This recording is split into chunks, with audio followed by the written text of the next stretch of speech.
Have you ever been in the situation that a runner says something and you're just wondering, like, what the heck does that mean?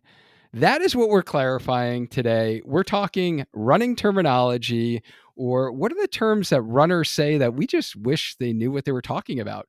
Welcome to episode 213 on the Healthy Runner podcast, where we help you get stronger, run faster, and enjoy lifelong injury free running. And today I get to chat again with a fellow coach, podcaster, physio, the amazing Carolyn Coffin. Thank you so much for coming back on the show for your fourth appearance. Fourth appearance. Wow. I'm totally honored and really, really excited to be here again.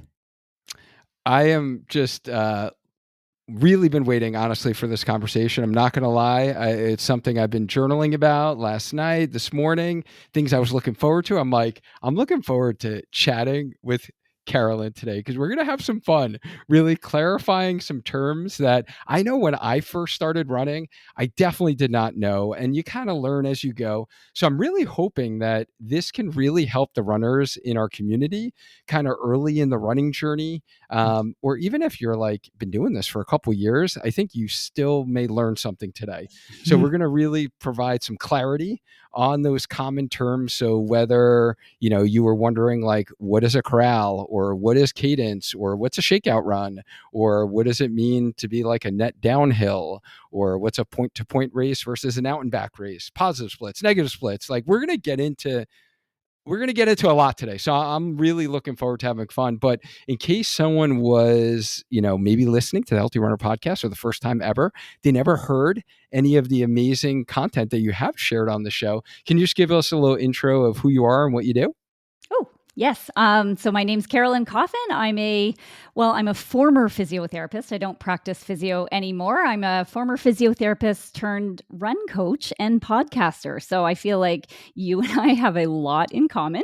I'm from Winnipeg, Manitoba, Canada. So it's pretty much central Canada. It's normally extremely cold here in the winter, and we are having one of the nicest winters on record. I was out chipping ice on my driveway today. Like, it was melting. It felt like April and it felt like spring, but it is still technically January. So I'm loving that, trying to get outside lots. I'm currently recovering from a little bit of an injury, but I'm happy to say that I'm progressing in the right direction, and I'm finally running 30 minutes continuously again. And I've dropped my walk intervals. So that's making me very happy these days. And I'm the host of the Inspired Souls podcast with my friend and trail ultra runner, Kim Sankey. And we have almost 200 conversations on air that you can go and check out. And we talk to trail runners, road runners. We feel like everybody has a story. If you run, you are a runner. And I'm just endlessly fascinated by everybody's stories. Yeah. And guys, if you haven't checked out the Inspired Souls podcast, you have to check it out. I just love the conversations that you have with Kim. And I'm so excited because Kim also agreed to come back on the Healthy Runner podcast to do an episode just like we're going to do, but just all trail running specific. So for you trail runners out there, like, you're going to get your fill in Kim's discussion and that episode that we're going to do. But if you are new to our audience and you want to learn a little bit more about maybe trail running versus road running, then go check out episode 108, in which Carolyn and Kim came on the show to talk about some of those differences. And if you're really looking forward, or you want some more clarity on how you should be looking at your yearly annual planning as a runner, check out episode 160, in which Carolyn shared some great tips on like how to set smart goals for running, what's a good like 5-year plan. We talked, yearly running goals. We talked ABC goals and like top 5 mistakes when it comes to setting your running goals. And at the time of this recording, we're at the beginning of another new year. So we always joke about this, that we kind of always record on each other's podcast during January months. January or February is like our time that we always do a recording. So that episode that we recorded last year, certainly pertinent, like especially right now for where people are in their running journey, usually during this quote unquote off season. So if you are thinking about how do I plan this whole thing out, go check out episode 160. I think you're going to find a lot of value there. And then I still need to thank you again. I've thanked you so many times, but I'll thank you publicly again for episode 200, the big celebration episode in which we switched roles and you were the host and you were asking me questions on my own show. So thank you again. If you guys did listen to that episode 200 and you enjoyed it and you were wondering who that person was, it was Carolyn. So she is who was asking me all the questions. So thank you again for that. So yeah, I'm looking forward to this fourth appearance on the show. And yeah, let's get into this here. So this is Let's do like it. running terminology 101, or the things that runners say. So let's go with this one first. Run streaker. What's a run streaker? Yes, I'm sure your mind could go somewhere else, but what a run streaker is somebody that simply runs every day in a row, like a set distance without fail. They get up, they run every single day. I believe there is like a whole website, and there's people that have been doing it for decades. And we actually interviewed somebody on our podcast that had done it for 31 years and something. So that he was Wow. one of the longest run streakers, not the longest one, but there's a whole website and rules and everything. I believe the minimum is a mile a day though to keep your run streak alive. Does All that right. sound familiar to you? I'm not an Yeah. expert So on they run run with streaking. clothes on, right? They run with that's what I meant. Your mind might have gone there first, but no, it's It definitely definitely did. we're clothed, but we're going at least a mile. Yeah. All right. Perfect. Thank you for clarifying that. And yes, if you guys have heard me talk about this topic on the show before, you do know that I value recovery is a part of the training, and it is one of our steps in our 6 steps to how we grow as runners is taking rest and recovery days. So I think you share my belief in, we're not big fans of run streaks, and I'm always a fan of people getting into running. And if you use the streak to develop the habit, Yeah. I'm okay with that, because now you're in our community. Now you've taken up running, you have the habit.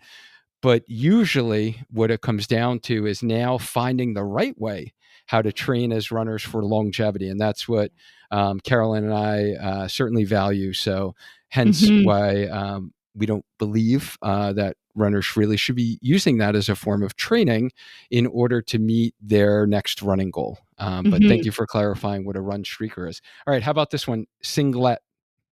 Yes, a singlet. So this one baffled me when I first got into running, and I'd hear people talking about Same. singlets, and I'm like, I don't know what they're talking about. But through context, you can figure out. I guess they're talking about the shirt that they're wearing. But why are they calling it's basically a tank top.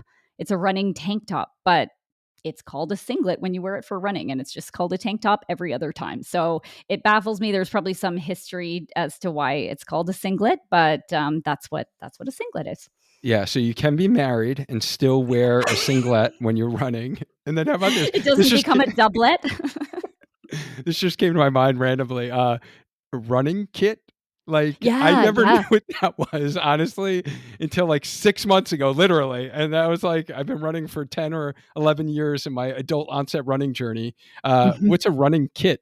Yeah, a running kit is essentially I think we typically think of this with the professional runners, and they put their kit on for race day. So it's basically like everything that you're wearing and outfitting yourself with on race day, but it can transfer over to the everyday runner. Here's my kit. And oftentimes we'll take that photo, that like flat Stanley or whatever you call it. Like, here's what I'm going to look like tomorrow during my race. So that's your kit, everything, right from the sunglasses and the shorts and the shoes and the compression socks or whatever you choose to wear. That's my understanding of kit. Does that jive with what you know? Yeah, it's essentially what you're gonna wear for your race. Yeah. Right? Yep. It's your race day gear. Yeah. But But yeah, I don't know why it's called a kit. exactly. Again, All there's right. probably some history to that, and I probably should have done my homework a bit better, but yeah. No, not at all. That was perfect. What about super shoe? What's so super about a super shoe?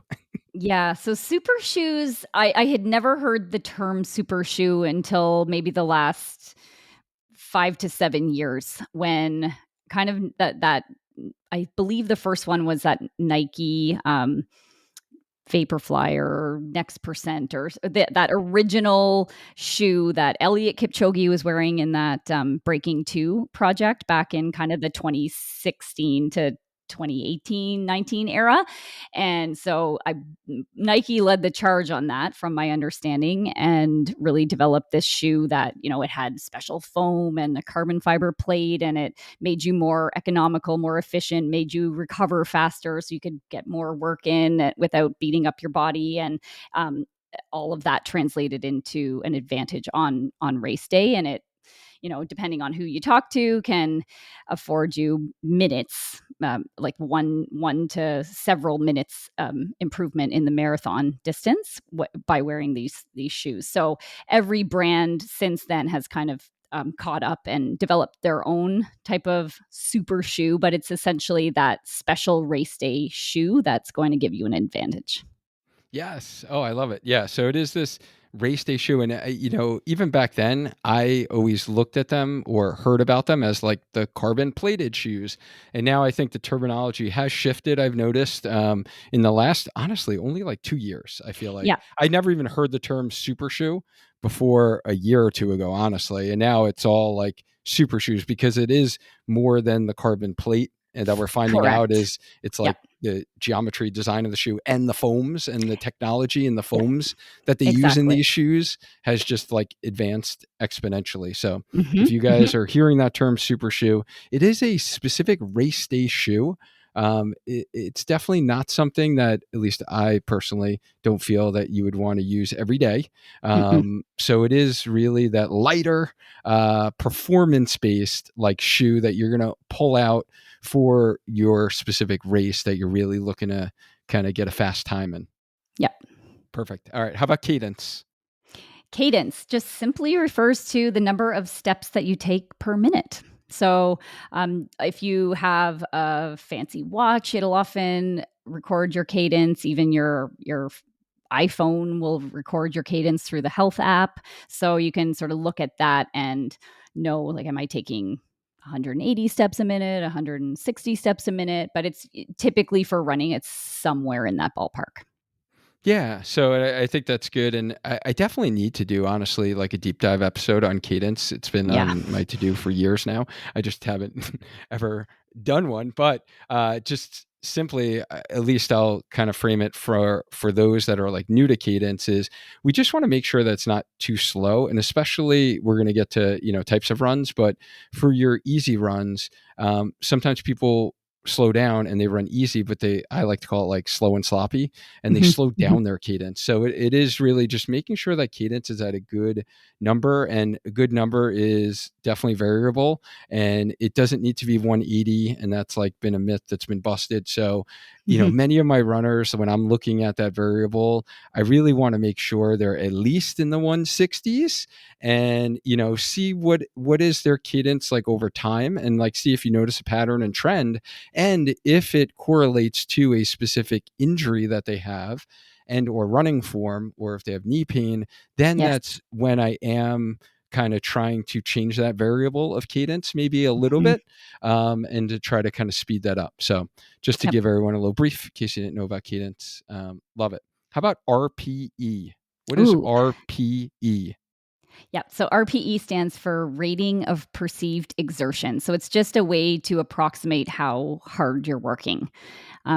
Often coaches will even assign runs based on RP. So if you're going out for an easy run, the coach may be saying to you, I want this to be easy. I want it to be like a 3 out of 10 or a 4 out of 10. Like, it should feel easy. You should be able to carry on a conversation. It should feel comfortable and controlled, that kind of thing. So it's just a way that we're all kind of speaking the same language when we're talking about effort. And then if that same coach is like, okay, you're going to go out and do 400-meter repeats on the track, you may be getting up into that 8, 9 out of 10, kind of like, we want this to be hard. And then we're going to give you 2, 3 minutes of recovery in between. So just again, so everybody's sort of on the same page with what's expected of me in this run. And it's a really nice way for people to kind of understand, if you are very honest with yourself after a run and you were assigned an easy run, go out and run 40 minutes easy, and you come back and you're like, no, I was kind of breathing, like I couldn't talk in full sentences, like that was more of a 5 or a 6. That's a way for you to say, okay, that wasn't an easy run, and next time I'll try to keep it a little bit easier. Yeah, and I think it's just such a fantastic way, um, for us to listen to our bodies and make sure that we're running at the proper intensity. Yes. And I do find that runners struggle with RPE, especially the type A runners that Mhm. need numbers, Mhm. because if you think about it, like RPE is going to be determined by other variables that is going to change the goal of that run for that day. Whereas if you didn't sleep correctly, if you're under an extreme amount of stress, if you just had, right, like a death in the family, if you, all of those other variables are going to affect how running at a 9 minute per mile pace feels Mhm. versus a day where you're feeling amazing, you got great sleep, you ate properly, it's the first, warmer day out in the season, and you're just out there, it's just a beautiful day, you're enjoying nature, and you're like, this is amazing. And that Yeah. 9 minute pace feels super easy, Yep. right? So Yep. I And I think think we it's a do smart way to train. Sorry. absolutely. I think we do tend to fall into that, like, this is my easy pace. But as you just said, your easy pace is impacted so significantly by the other things that are going on in your life, the weather. Like, try running 9 minute pace on a hot and humid day. It doesn't feel the same as running 9 minute pace on a 50-degree day, right? So it's all of that. Have you slept? Do you have a lot of life stress going on? Like, what is all going on? And that's where RPE can be a more reliable way to check in with yourself, or even heart rate for that matter, can be just a more accurate way to check in and make sure that you're staying honest with all of that. And I would argue it's the more efficient and effective way to train, right? Because once you can master that, and I find that a lot of our athletes that we work with in the beginning struggle with this concept and understanding it, Hmm. and they just feel like, oh, I can't rate. It's almost like when you would ask them what their pain rating is, 0 to 10, and they like literally like, it's like the most uncomfortable conversation because they don't want to give a number because it's so subjective and it's hard to give you a number. Same thing with RPE sometimes, right? It's like, well, I don't know, it was easy, and they like don't want to lock down a number, but the more that you can be able to classify and identify that, yes, this run felt at a 5 out of 10 for me, Hmm. or it felt like really easy. It was a 3 out of 10. Yeah. Or, you know what, this run, like I was starting to breathe heavy. I wasn't like dying, like, I'm like, going to puke or anything, but I was like at a 7 or an 8, right? Like it helps you be able to provide that feedback loop that you need to Absolutely. like Hmm. maximize your training and improve your performance. And then the other thing I'll add to this is a lot of times we see novice runners say, I want to run a sub 4 marathon. I want to run a sub 2 half marathon. And you arbitrarily take these numbers out, you pull up a calculator and say, what should my training paces be? And then you go out trying to hit that training pace and all of Yeah. your runs, and you're winding up actually running at a higher level than you probably should be for Yep. those runs, and then you're wondering like either why you got injured or why you didn't actually perform well, and Yes. it's because you were actually outside of the zone of training that you should have been in. So that's why Exactly. we like love RPE, and I do find that it's such a struggle for some athletes, right, to like embrace it initially. It is a struggle, and I think it's because it actually is a skill to be able to accurately rate yourself on, like, you have to have some reps under your belt, to you have to know what a 10 is in order to be able to identify a 10, right? And so if you're a new runner, you maybe haven't done runs that get you up to a 10. Like, you haven't raced, you haven't done 400-meter repeats on the track, so you don't even know what a 10 is, right? And so don't be too hard on yourself at the beginning if you're like, I don't know how to rate it. Sometimes that's where I'll be going off of heart rate too, like maybe the combination of the heart rate and what you're saying your RPE is. But again, you'll develop this skill over time by at the end of every run, maybe when you're logging it over to Strava or something, you can actually fill in the notes and say, like, what do I think that was on a scale of 0 to 10, and you'll hone in on that as you get more practice with it. But what I will say, so number one mistake, and I know you and I have talked about this before, but most of us, just when left to our own devices, especially when we're new runners, will go too hard on our easy days. And it can be a disastrous mistake because it can lead to injury and illness and burnout and hating it and all of this stuff. I think that you don't have to be running to be in the right zone running. Like an easy day can actually include some walk breaks, and most likely should include some walk breaks in the beginning as you're taking up the sport. So just because you put a 1 minute walk break in a few times in your 30-minute run doesn't make the whole thing void, right? It's probably the smartest thing that you can do. Uh, That's perfect example, because that literally happened to me yesterday. It was probably like one of the worst easy runs I had because, and I know why, it was because I ate way too late on Sunday night and I ate foods that don't agree with my stomach.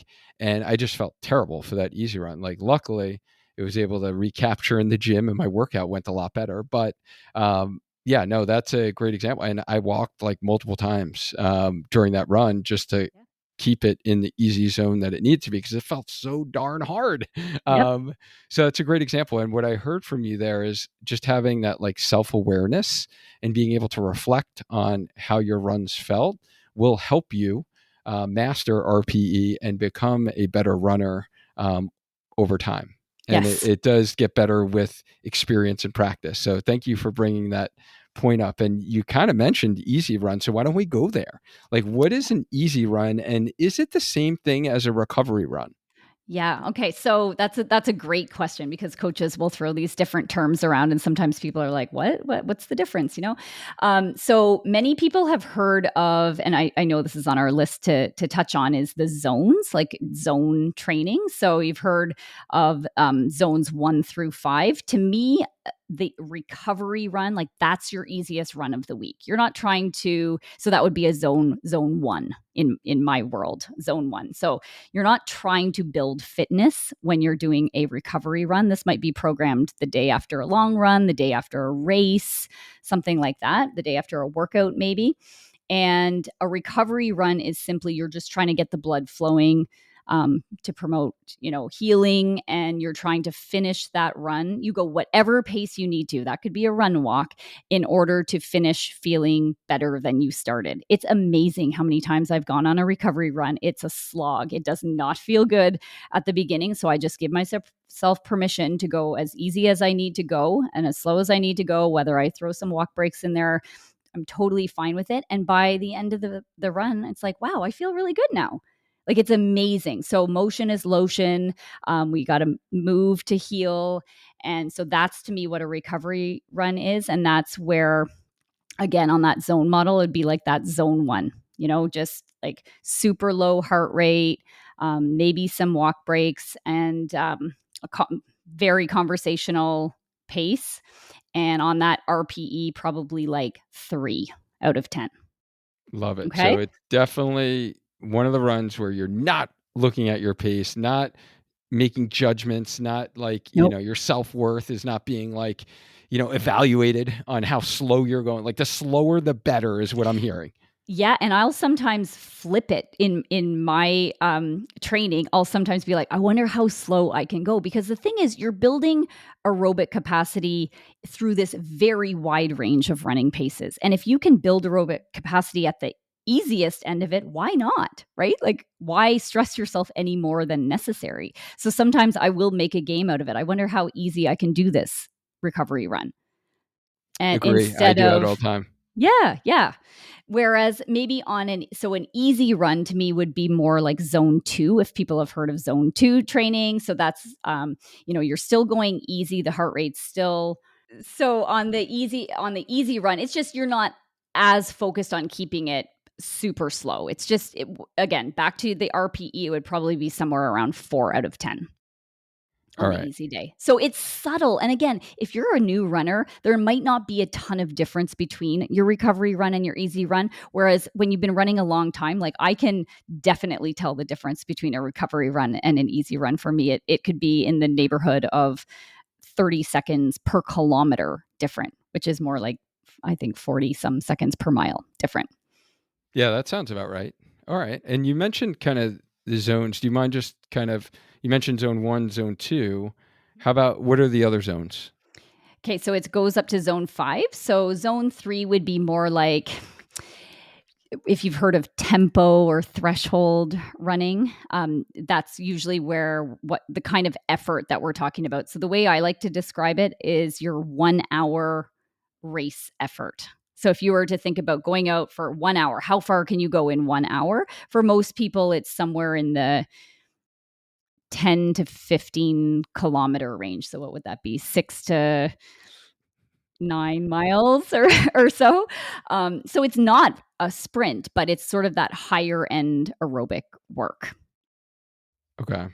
Okay. Perfect. So you're kind of breathing heavy. You're not huffing and puffing. You can get out a couple words usually, but you're not talking sentences. Correct. Yep. That's a great way, a great distinguisher because again, if you want to get super nerdy, this is where your second ventilatory threshold happens. So you can notice that change in your breathing. So that talk test, where you can go from telling a great big long story to like, oh, now I'm just getting out a few words and I'm all of a sudden like, have you ever been running with somebody and you're chat, and then you get going and you're doing a workout or something that might fall in this zone 3, and then all of a sudden it's crickets and silence until the workout's done and then you're talking again. So that talk test is, I believe it, and you might be able to back me up on this. Has that been validated in the research?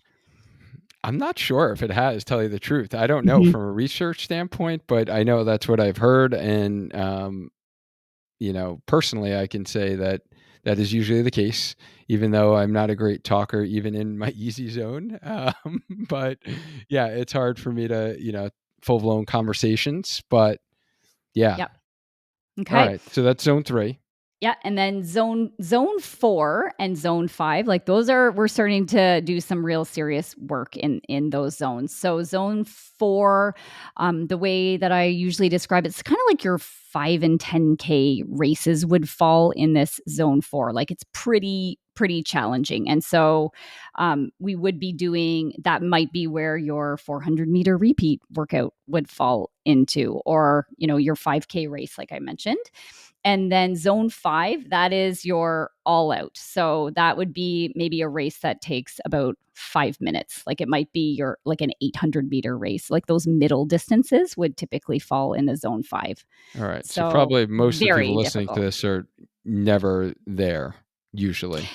Yeah. If you're doing a 5K or above, you're probably never training in that zone, or you're like redlining essentially. It's like the end of a race where you're leaving it Yes. all out there. You're Exactly. But we may be doing workouts that incorporate zone 5. So if you were doing 200-meter repeats on the track and you did, 10 of those or something in your yeah, workout with rest in between, those little snippets of like getting that 200 meters done is in zone 5, but you're never there for very long. In a well-structured workout, you would never want to do big chunks of time at zone 5.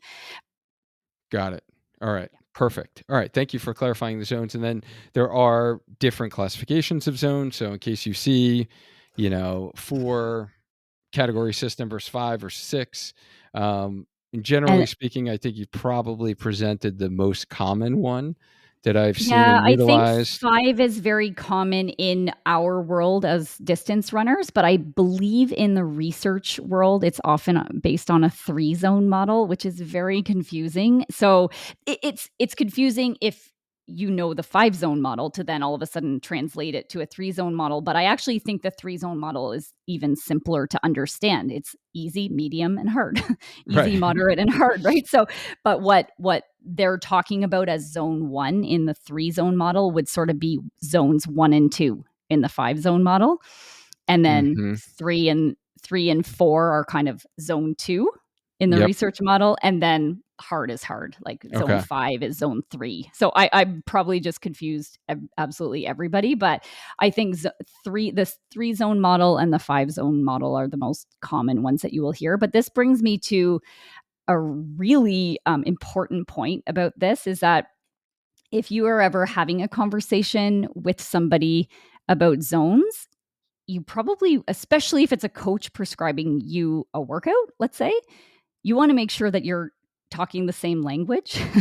Because if a coach says, go out and do zone 5 work and they're talking about a 3-zone model and you think that it's a 5-zone model, you could be doing an entirely different workout than what was intended. So you just want to make sure that you're on the same page. And truly this is one of the kind of common running terms that I feel like we think we have a shared definition of, and often we're We don't. not on the same page. Yeah. Right. Okay. Got it. All right. How about this term here? You know what, Carolyn, tomorrow on my schedule, I got a workout planned. What does that mean? Yeah, a workout. Okay, so in my understanding of a workout, this is when you have something kind of other than easy mileage, like easy recovery day, long run, like just those would all be run at a very easy, like kind of that zone 1, zone 2 that we talked about. Typically, if it's easy, then you're like, okay, I'm going for an easy run. But if it's a workout, then you're incorporating some of those faster paces between zones 3 and 5, likely for portions of the run. So it might be go out and run, your 1 hour race pace for 6 minutes and take a 2 minute break and repeat that 4 times. That might be like a sort of a classic, like broken tempo type of workout. And you call that a workout because there's some of this faster paced work in it. So that's my understanding. Um, but when Kim and I discussed this on our podcast, and you can go and listen to our discussion there, and she's like, I would kind of argue with you. Are you saying that my 22-mile long run's not a workout or it's not quality? And it's like, yeah, like there's an argument to be made that if your run is like extra long for whatever reason, even though the pace isn't fast, it's a quality workout because of how long it is, if that makes any sense. Right. But I So think that's not usually how it's meant. It's usually referring to these like, workouts. yeah, so what you're referring to is sometimes people use workouts, and my gym rat days immediately went to like, you're going to the gym, you're working out, right? um, you're doing strength training. No, like some people will talk about running workouts in the Yeah. context that you just gave, but they'll also use that interchangeable term of like quality runs Yeah. or pace work, right? Yeah. Yep. If I'm doing That's a great. run workout or pace work in my Mhm. run tomorrow. Um, and yeah, I respect Kim's point there about quality. Mhm. That can, but a lot of times people, when they say a quality run, it usually will refer to a faster run. I'll call it. You're doing speed work. We'll use that in quotes of anything faster than an easy run Yeah. is essentially speed work. You're running faster for that intended day. But then also sometimes people will put the quality as your long run, like because for half marathon and marathon Yeah. training, like the long run is essential for you to be Exactly. successful in the half marathon distance and the marathon different distance for sure. And we would argue the 10K and the 5K distance. Absolutely. Mhm. Mhm. But yeah, so those could also be used as like quality runs. Um, Absolutely. Yeah. But I think that's when it just listen carefully the next time you hear that word quality or the word workout being thrown around. It's usually not referring to the long run, even though absolutely the long run is a quality day. Every day is a quality day. That's what I would say. Like your day off is a quality day, just back to how we began this podcast with why we don't super love run streaks, right? Is because the rest, like you need the rest. It's the glue that makes the rest of, or even the recovery days, it's the glue that makes the rest of the work fit together and produce the outcome that you want. So in that sense, nothing is more quality than anything else, because really it's quality if you achieved the purpose of the day. But back to like how it's actually used on the street, I don't think that's how it's used on the street. right, right. Like the word quality, when you think of it, like you want to get, whatever, this running vest is like Lululemon. It's like high quality, right? Like Right. you want a good quality vest. You don't want like a cheap vest that's going to rip and break and maybe not provide you enough, heat, right? It's not going to keep you warm enough. Yeah, So you put like quality on this pedestal, right? you In do. our Yeah. like interpretation of what that means. So I think what you're saying is like, you don't want to just put the speed work or the quote unquote workouts on this Mhm. pedestal, that it's Yeah. so much more important and better. And maybe I should do more of it than Right. the easy runs or the rest and recovery days, Yeah. Yeah. because you need all of those to become a better runner, is what I'm hearing. You nailed it. You said it Okay. way better than I did. Okay. No, no, I definitely did it. But all right, perfect. And then how about this one? Because I didn't know what this was before I really became a run coach. Even as I was a running physical therapist for many years, I didn't even know what strides were. What are Yeah. strides? Like people say Yeah. strides or striders. Are Mhm. they like the same thing? What are They strides? they are the same thing, and they're typically done so they're short bouts of fast running. That's all they are. And by short, I mean like 15 to 30 seconds. And typically we put strides at the end of a run. So what it maybe at the very end or in the I usually prescribe them in the second half of a run for people. So let's say you're going out for a 40-minute run, you might run 20 minutes and then in the next 20 minutes you're going to picture the straightaway of a track, like that distance. So about 100 meters or so. I don't know how far that is in feet for the American No, American we audience. we talk when we talk track, we talk meters now. Oh, Yeah, okay, so we perfect, all know perfect. what that is. Okay. Is We do or is not it measure that yards? feet. So yeah, Yeah, I guess 100 it would be like the yards. length of a football field, so I guess 100 yards, right? Yeah, exactly. Too funny. But basically picture that length and break that length into thirds. You're gonna take the first third and just go from your easy pace and gradually accelerate up to kinda like 95% of your top end speed. It's not a full on sprint. You're not going from easy to as fast as you can in the matter of a second, but you're going to gradually accelerate up to that sort of top end speed. You're running with really excellent form for kind of that middle third of the straightaway of the track.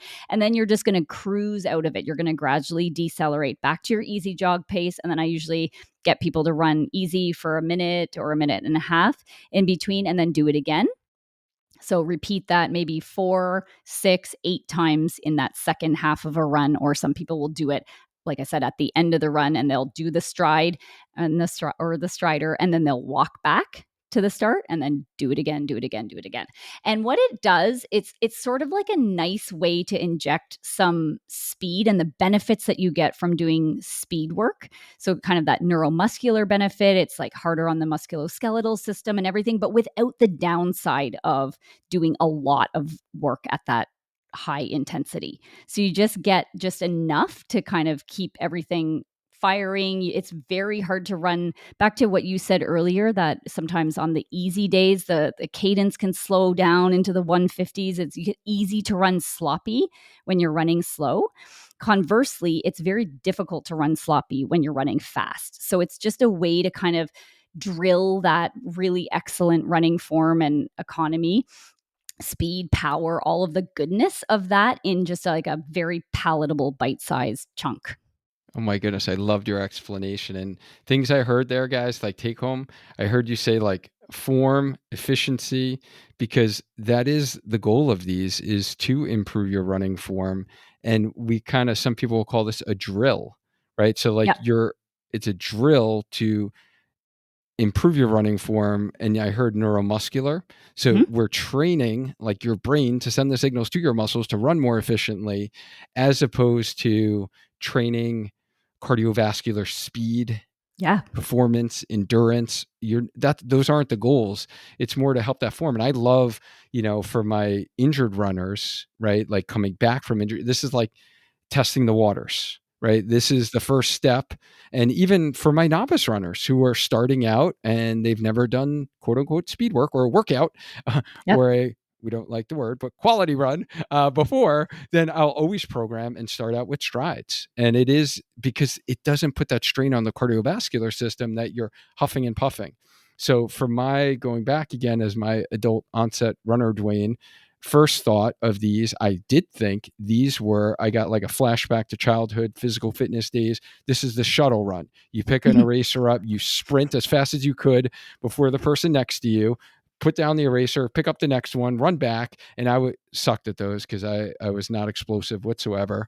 I was made for more endurance. So I guess that's why now I love the marathon distance, which is good because I'm not great at sprinting. But that's what I thought they were initially, like, oh, run it 100 meters on the track. I remember going on the track and I was like, all right, I got this. I'm like Usain Bolt, here I go. Right. Like watching the Olympics. I'm like, oh, this is like nothing. I'm like trying to go all out and my form is terrible because I'm just trying to run way too fast. Like in my Yeah. mind, it was a sprint. So I love that you talked about that. And I like to kind of describe this as like it's relaxed, faster running, and you're Yes. practicing trying to relax your body, not tense up, not bring your shoulders up to your ears, not Mhm. clench your fists super hard. You're actually focusing on nice, relaxed running form, and you're just getting the legs to turn over at a Yep. faster rate. And then the other element that I love about these is they're fun and They they're are not like fun. too stressful like you mentioned before when you're doing repeat 200s or 400 repeat miles. Like it could be like really hard, somewhat painful, and like these are fun, right? They're not They are painful. fun. And you know what? My clients will often tell me, like, so say I give a lot of like, 40-minute, like easy run, 40 or 50 minutes or something like that. And some of those I will put strides in, right? Like Right. I'll use them the day before a harder effort or a quality run or a workout or a race. I'll put strides in and just simply that act of turning the legs over quickly, like really firing that neuromuscular, like forming those neuromuscular connections and everything. What that'll do the next day when you do your workout or you do your race is that all of a sudden, like you're primed, you're ready to go. Like all of that hard work the next day does feel easier for having done the strides the day before. Um, I think I was building to a point there, but I can't remember what it was. But what I did want to say is that it is what to your point that you do want to be embedding really good, relaxed, like relaxed running is fast running. If you ever watch sprinters and they zoom in on their face in like the 100 meters, their face is bouncing up and down because they're so relaxed. They're putting it all into the run. And so that's the type of thing you want to be thinking about when you're doing the strides. And for most distance runners, I find kind of mile to 5K pace is about the kind of effort you want to be working on the stride. So again, they're not full on 100-meter sprint type of effort, but if you were to picture going out and running your fastest mile or your fastest 5K, it's somewhere around that you're holding that speed for that middle section of the 100 meters. Yeah, and I've definitely begin to respect these more and more in the last year or two as, my coaches integrated them usually twice into the weekly rotation no matter what phase I'm at and or doing it like with speed work and then doing strides as the other speed day before maybe even a long run. As opposed to, I think a lot of novice runners, and again, especially if you're up in my age category and you're in your 40s here and you're just kind of fairly new to running and you get one of the generic plans online and they have you doing like a track day and then you're doing a tempo Yeah. run day and you're doing a long run, like I've found that is way too much for Way too most hard. Yeah. masters runners. Yes. So strides are a great way to work on that running form, get the leg turnover, and not actually put too much stress into the body, so you Yep. can stay healthy and be able Yep. to continue training. Yeah. So yeah, this is great. Can we get into some race specific Yes. um, topics, and maybe we'll go like rapid fire. Dwayne will try to like zipper his mouth and not try to give his take on everything, and I'll just get like Carolyn's like take and definitions because we got a lot of terms and I would love to be able to cover them all. What do you think? Think we could do this like a little spark lightning Let's round? give it a go. Yeah. All right, here we go. These are race specific terms. Uh, Shakeout run. Okay, so a shakeout run I'll often give the day before a race, just a super easy run. So think even recovery run, easy run, zone one, zone two. It might be, again, before a race, it might be like a 15 to 30-minute super easy run, and we might throw some strides in there the day before the race to sort of just shake the legs out, get everything primed and ready to go for race day. So again, it's a when I got thinking about this one, I'm like, why do we call it a shakeout? Because it's very similar to a recovery or an easy day. Why do I call it a shakeout run the day before the race? I don't know. I got it from someone who probably got it from Right. someone who probably got it from someone. And that's what we mean when we say a shakeout run. I think of it for those that are even traveling a lot, right? In car rides, planes, you're shaking out stiff legs, but then also shaking nerves out too, right? The day before.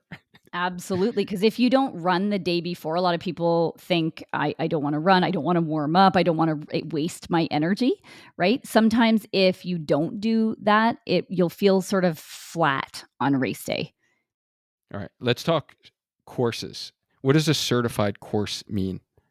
Okay, so a certified course just means that some certifying body, like probably in the States, it's USATF, United States USA Track and Field. USA Track and Field. In Canada, it's Athletics Canada, AC, will often certify a course. Okay, yep, we've come and looked at your course. It's the right distance. It's set. Yeah, I think it's to do with the distance for the most part, but it's verifying that this course is what it says it is.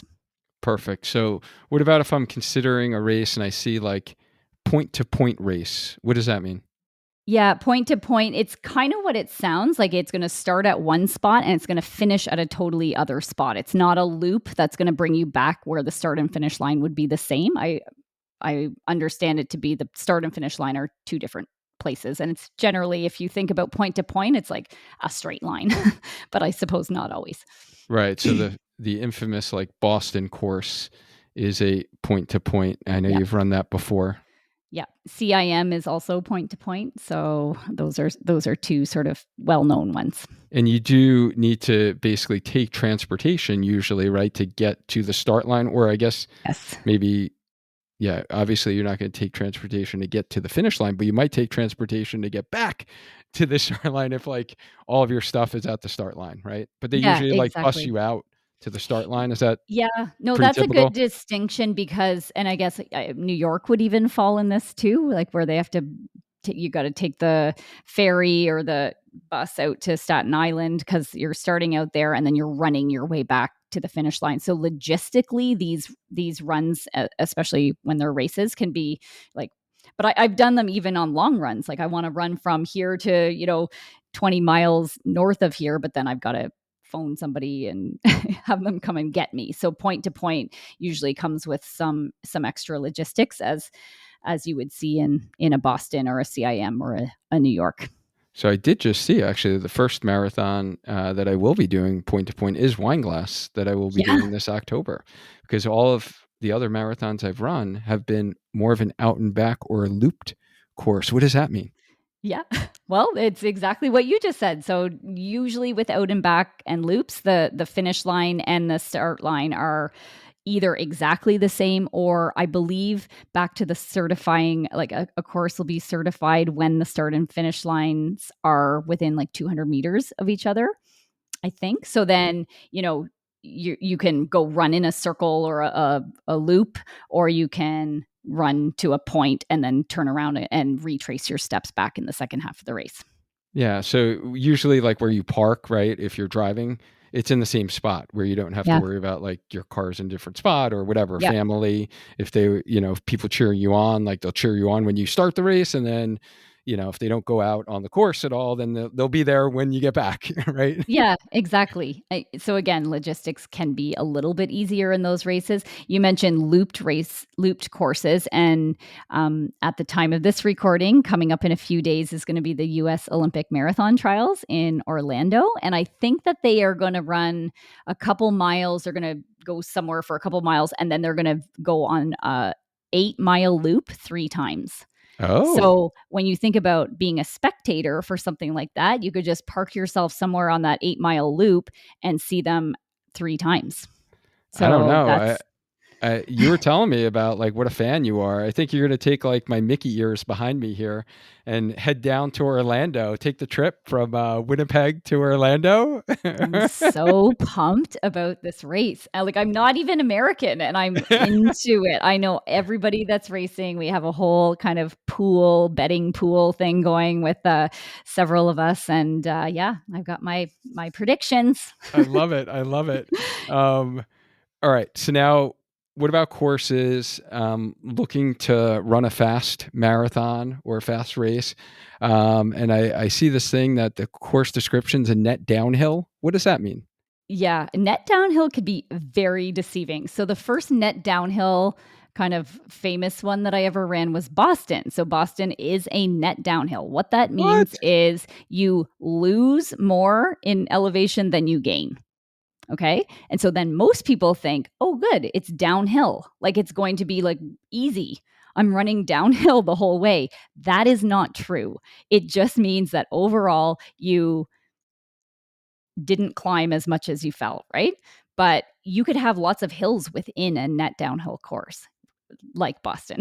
Like the Newton So, Hills and like the Heartbreak Newton Hill. Hills, there's a lot of climbing up, even within a net downhill. You could also conversely have a net downhill that literally does just go straight downhill for the whole time and there are no uphills. And classically, I think there's a whole series called the Revel races, and Yes. that's kind of what they're known for, and people will want to like go and get their Boston qualifying time there because as you can imagine, it's not as hard on the cardiovascular system when you're running downhill. However, what most people don't factor in those kind of courses is just how demanding that is on the musculoskeletal system. And until you've ever tried to run straight downhill for 26 miles, I don't think you can appreciate just how badly that beats up your legs. And you may not even get that BQ, even though on paper it seems very easy because of just like how difficult it is. It just your quads, like from a muscle soreness perspective, like that could ruin your race right there if you And haven't, done the strength training and the practicing running downhill in your training. And for those of you who are going to run a course going downhill, stay tuned because Coach Lou is actually going to do a whole episode Oh, on downhill running, how you train for it, and how yeah. to help you in your race performance. So Yeah. stay tuned to that. What's taper? Are we talking about like, Mm. hemming up your pants or No. taking them in? No. So the taper refers to like the length of it's a different length of time depending on what race you're tapering for, but it's that period of time just in front of your race in the few weeks usually in front of your race that you taper down. You basically pull back on your mileage is what it is. So if we're thinking about a marathon taper, you might taper for 2 to 3 weeks before, where you pull, like say you're used to running 50 miles a week in your peak weeks of training, and then you might pull back in that first week to something. I don't I didn't prep for this 36, part. Yeah, like you might 38. pull. Yeah, exactly. And just taper that mileage down with each passing week of the taper, but you're going to maintain some of that intensity just so that you don't get flat, so your legs still do remember how to run fast and everything. But that taper, what it'll do is help to sort of restock your glycogen stores a little bit, let your body kind of bounce back and come around so that you're racing on fresh legs for the race. Yeah, because when we're training for races, we're accumulating fatigue over days, over weeks, over months, right? And that's like what a training block is. So you're really getting your body to be fresh before your Mhm. big performance day, right? You want to have Yes. fresh legs. You want your body to be fully stocked, right? Glycogen, Mhm. all those things. All right, love it. So that's taper. All right, the hay is in the barn. What does that Yes. mean? Okay. So, um, this I probably say this in almost all of my marathon. The people that I coach, all of their tapers, like at some point in the taper, because what can happen when you start to pull back on that mileage when you're used to running, say, 50 miles a week, and now you're only running 30 or 35, you start to like have some people can start to have a little extra time to think like, oh no, I'm losing fitness, or start to worry about the race in some way. And what I will always say to them in that situation is, don't worry, the hay is in the barn. And what I mean is there's nothing you can really do in your taper to get fitter. But there's a whole lot that you can do to jeopardize what we've built Mm. in that training cycle. And so it's basically a phrase to say, like, don't freak out. The It's work going to is be done. okay. The work is done. Yeah, Yeah. exactly. Okay. And I mean, I don't know how totally accurate this is, but I've read that it takes about 10 days for any workout to be sort of like absorbed and fully taken up by the body anyway. So especially in that last week of the taper, if people like, let's say they're just so tired and you've got a little workout on their schedule and they just are like bagged, I'm like, just let's skip this workout. It's not getting you fitter. It's just sort of keeping you in the rhythm of training so that you don't get if I liken it to, if you're used to getting 5 hours of sleep a night, and then all of a sudden I'm trying to make you sleep for 10 hours, like your body is just going to be like, what? That's too big of a change. So if you're used to running 50 miles a week and then all of a sudden you're running nothing, that's going to make you feel really weird and off. So, you know, however, like you can miss a workout, you can miss, nothing that you do in that taper is really going to get you fitter for the race day. And sometimes trying to push through or power through, and then you get sick or injured or something, like it's just not worth the risk in that taper period. So the hay is in the barn is just a comforting thing to say to somebody to make them All right. realize like the work is done. So another farmer reference that we use in running a lot is like we talk about corrals. Like, what the heck is a corral? Yes. Yeah. Oh, I didn't even like really get the farmer reference, but yeah, we're gonna corral you. So this refers to kind of it comes into play mostly in really big races. So if anyone has done like world major marathons, like you're going to be corralled at the beginning of the race. So they might break that down into different sections or waves. So I'm in corral A or corral B or corral C, and usually based on your qualifying time or the time that you think you're going to finish the marathon. So the fast people will be at the start, and the slower people, or the people that might be walking a little bit of the race, would seat themselves at the back, and then everybody in between. So it's just a way to kind of do crowd control, I guess, Yeah, crowd before control. a Yeah, race. so you're not overloading the course. And I just talked about this on my Disney Dopey recap episode, because the half of the half marathon that was 7.1 miles because of weather, they let people out the waves very quick, and the course was overloaded, Oh, and mhm. it was not a lot of good crowd control. But like, that's the purpose of the corrals. And for safety wise, it is Yeah. best to have it where the faster people are in the front, because you don't want, right, like safety wise,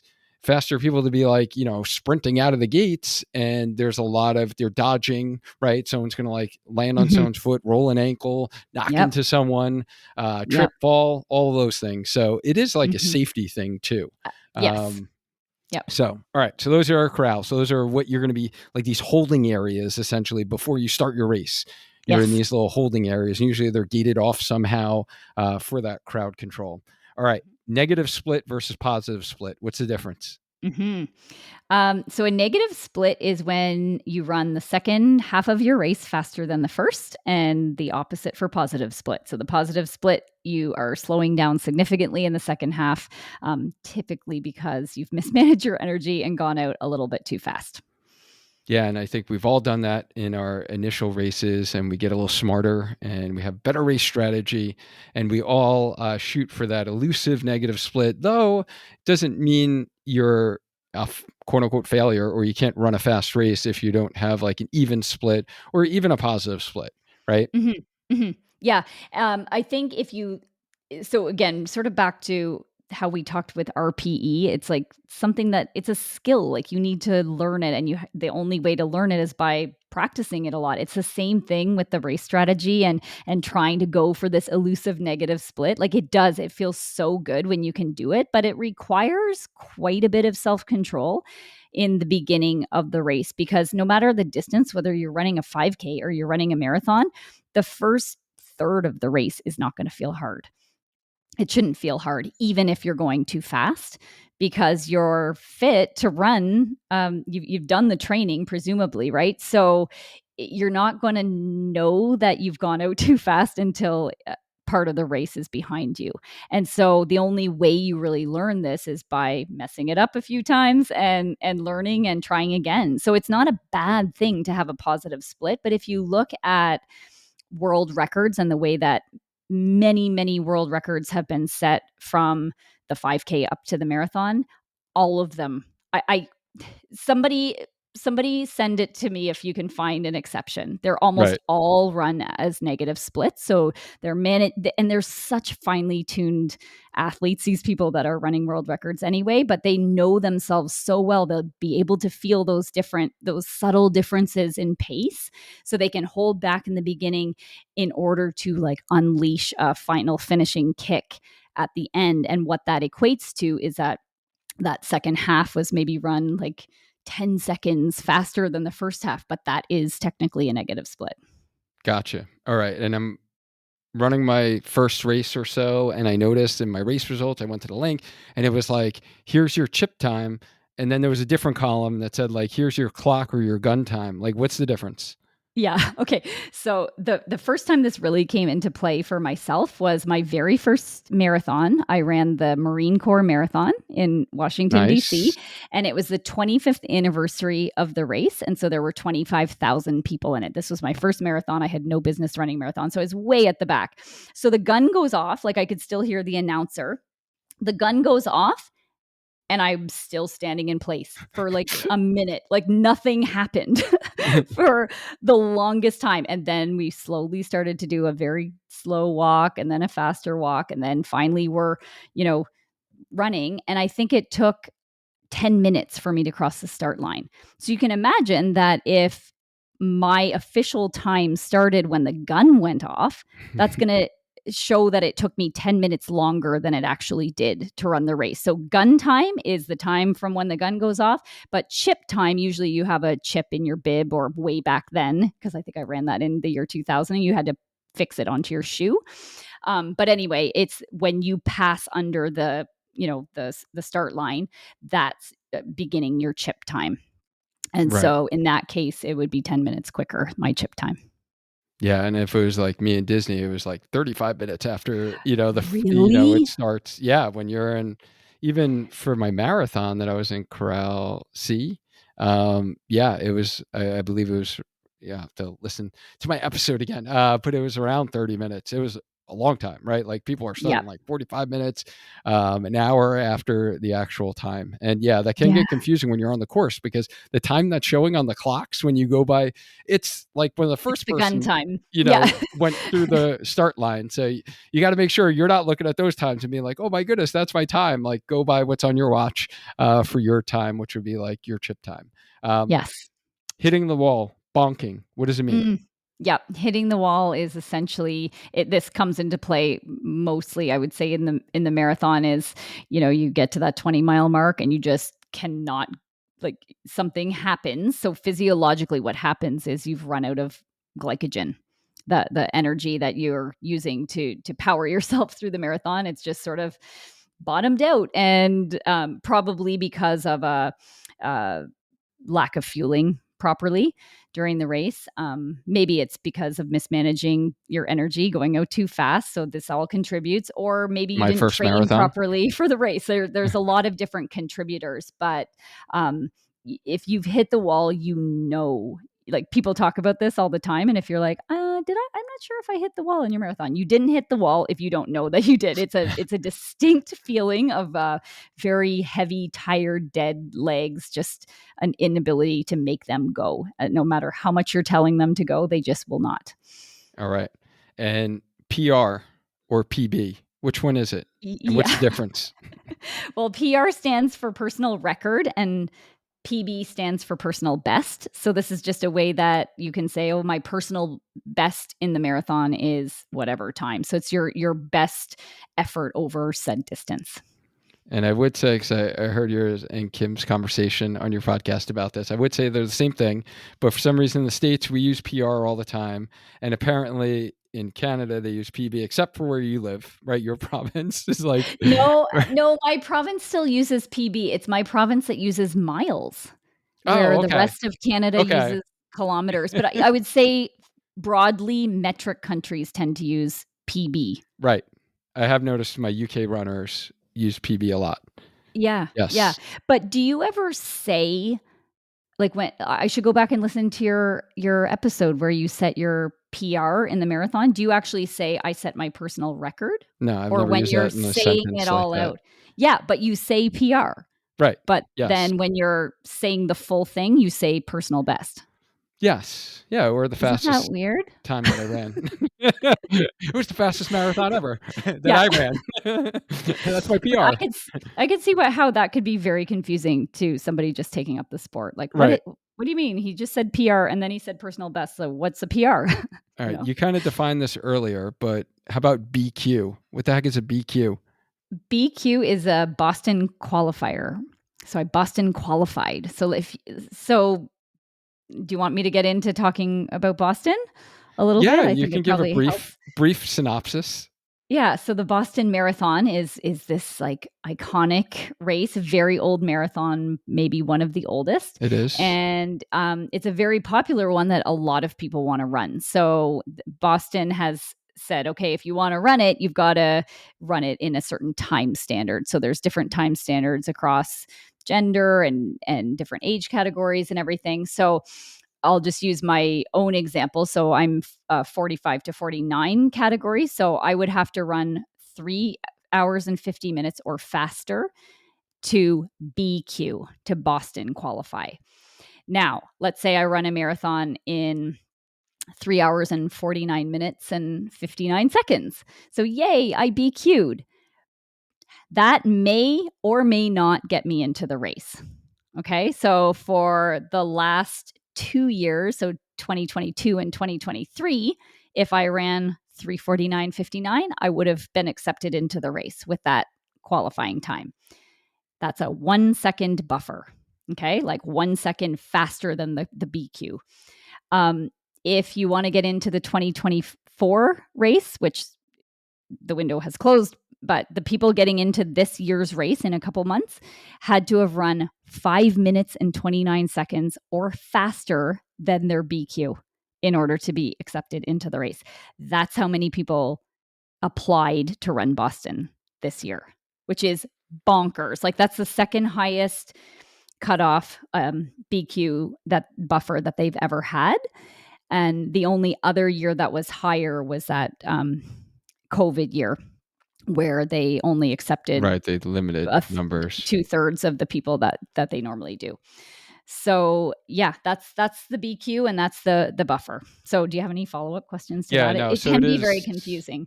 Yeah, it is based upon demand essentially, and they limit the numbers. Even though it's a big marathon, it's not 50,000 big like New York or that Chicago's getting up to now, right? Yep. They do limit It's those numbers. 30. Yeah, Mhm. it's in the 30s.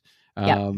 And the demand is just there, right? Just internationally, right? Runners Yes. come from all over the world to run Boston, and it's kind of one of those bucket list items. If you're a runner, you've been doing it for a long time. Like I know myself, like I eventually want to run that course. So it is one of those things, and yeah, but it does create a lot of stress for a lot of runners who are chasing the Yep. unicorn, as they say, or chasing that BQ, and then they finally get it, and they've been trying for like many years, many races, many attempts, and then they're just at the will of whatever the BAA says is like going to be the buffer, right? And Yep. if they actually get the opportunity to run the race. um, E yeah, so exactly. some big controversy this year and a lot of different thoughts and all of that. Mhm. So we won't I go there, don't but have the answers.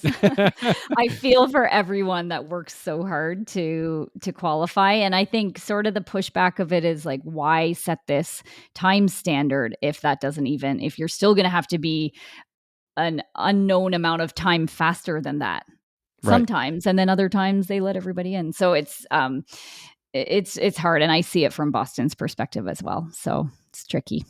Yeah, and this last one that we'll do here, hopefully it's been super helpful for people. Last one, I saw someone post this on Instagram. I remember like a couple years ago, and it was like I think it said it in their bio.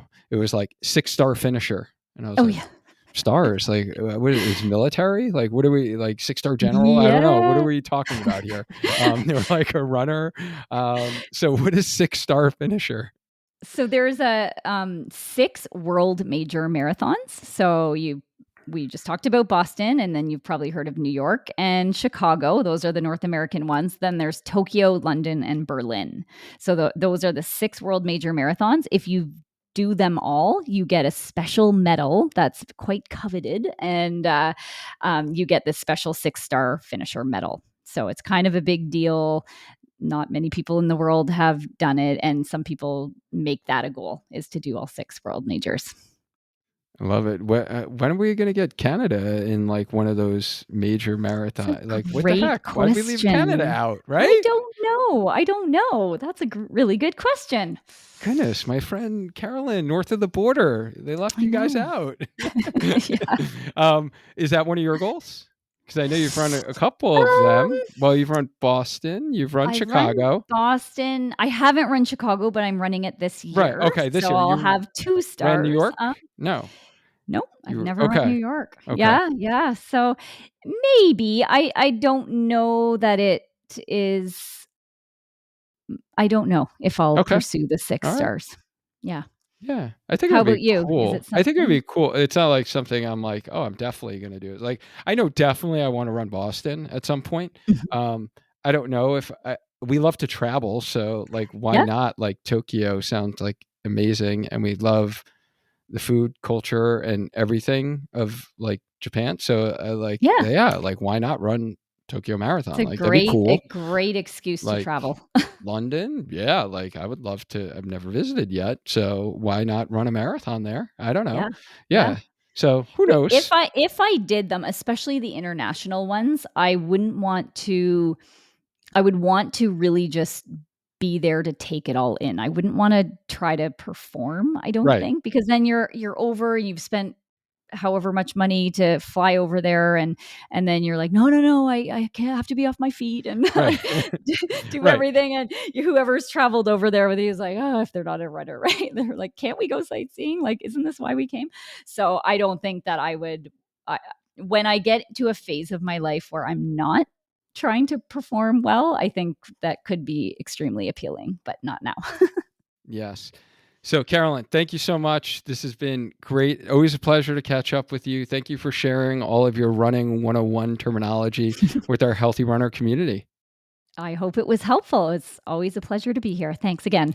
Yeah, and thank you guys for listening. Whether you're doing this during the run, you're watching the video version on our Spark Healthy Runner YouTube channel. I appreciate you. And as always, let's maintain a strong mind, a strong body, and let's just keep on running. Until next time.